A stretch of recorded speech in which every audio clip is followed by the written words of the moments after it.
Subscribe to our YouTube channel and press the bell icon to get the latest updates.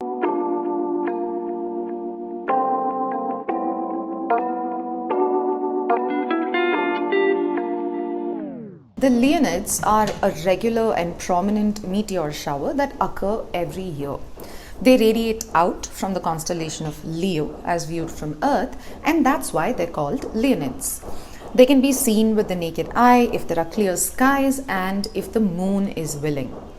The meteor shower is expected to peak in a few days, and the meteor shower will deposit many kilograms of material around the planet as the Earth rotates through the meteor shower. In this video, we'll take a look at what the Leonids are, what meteor showers are, how they're caused, and how best to see them this year when they peak on the night of November 16th or the early morning of November 17th. I'm Sandhya Ramesh and this is Pure Science. Meteor showers occur when a comet passes around the Sun, passing through the orbit of Earth, leaving dust and particles and just a trail of debris in its wake. Then, as the Earth goes around in its orbit, it passes through the stream of particles, which then rain down on our skies in the form of a meteor shower. The Leonids originate from the comet Tempel-Tuttle, which is a periodic comet and goes around the Sun every 33 years. It is called Tempel-Tuttle hyphenated because it was discovered independently by Wilhelm Tempel in 1865 and Horace Tuttle a few days later in January of 1866. The orbit of the comet intersects Earth's orbit almost exactly, so when the Earth moves through the debris trail in its orbit, there is a lot of material to cause very prolific showers. The Leonids are famous for bright and colorful meteor showers. New debris is left behind only when the comet moves through the orbit again, but all of the old trails remain in the same path and the Earth moves through this field of debris again and again. The meteor showers are annual. They start in the first week of November every year, usually around the 5th or the 6th, and then they go on till November 30th each year. They also almost always peak on the 17th or 18th every year. The meteor shower is famous for its fast-moving meteors which zip around in the skies at speeds of up to 70 kilometers per second. The peak of the shower this year is expected to occur on November 17th in the wee hours of the morning, so the night of November 16th. The meteor shower can be seen under a clear sky in the eastern direction, and they appear to radiate outwards from the constellation of Leo. But sadly, moonlight has almost always interfered with the viewing of this meteor shower, and this year too there is a little bit of moonlight which might make it harder in some places to see the shower. When looking at the skies, looking directly in the direction of Leo is not helpful. It is better to look away from here as the meteors streak across the skies in long colorful arcs. Looking directly at Leo from where they appear to originate will of course make the meteors look shorter. But still, the showers are quite prominent enough to catch one or two at least if we're patient. The best time to observe them would be the hours before sunrise when it's darkest, so after 1 or 2 a.m. up until sunrise. Every 33 years, which is the orbital period of the comet, the Leonids have more than just a meteor shower. They have a meteor storm. This is when new trails have been deposited and the comet has just passed through the Earth's orbit, and then Earth enters this debris field. The density of the material at this time is quite high.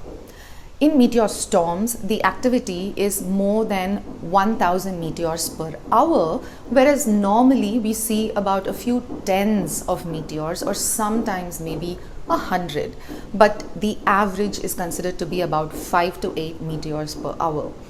Sometimes really powerful meteor storms have seen even more than 100,000 meteors every hour.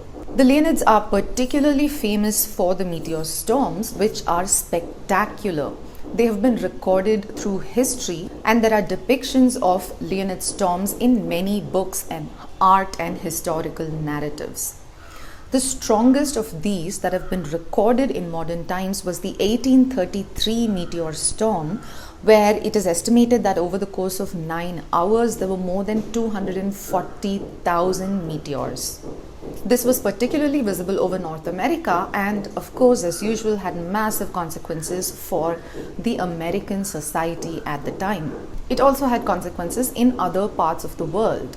First, the meteor storm really pushed the study of meteors and comets. Previously, it was thought that the Leonids and the meteor storms were an atmospheric phenomenon, but this is around the time when Halley's Comet was identified. So astronomers started to think that even this could be a comet, even though the comet Tempel-Tuttle was only identified almost 33 years later. Denison Olmsted was the American astronomer who accurately recorded this meteor storm of 1833, and he published a paper a year later.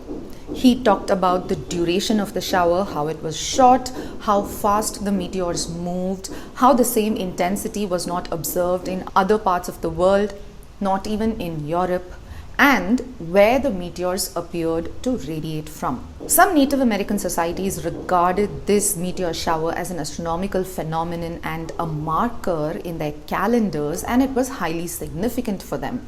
Many Native American calendars were reset to this date. Many birthdays are calculated from the day of this event, and some Native Americans even established peace treaties among themselves. Mormons noted down the event and recorded it as a signal for the second coming of the Christ, as the storm occurred just as Mormon communities were being evicted and driven out during the turbulent colonial politics at the time. But journalism was impacted too in a positive way. Many authors, writers, and journalists, following the lead taken by scientists, made a real attempt to move beyond the religious and political narrative of the storm and reported facts and how the shower would have scientifically occurred.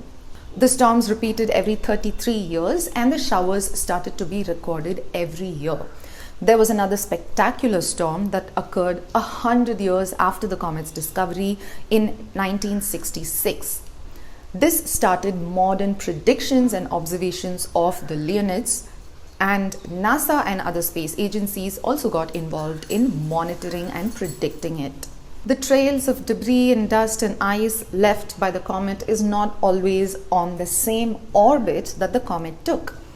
These dust particles are disturbed in space by gravitational tugs of other objects and other planets, including mainly Jupiter. There's also radiation pressure from the sun, where solar radiation moves ionized particles around. The comet itself is not very big, it's just about 3.5 kilometers across.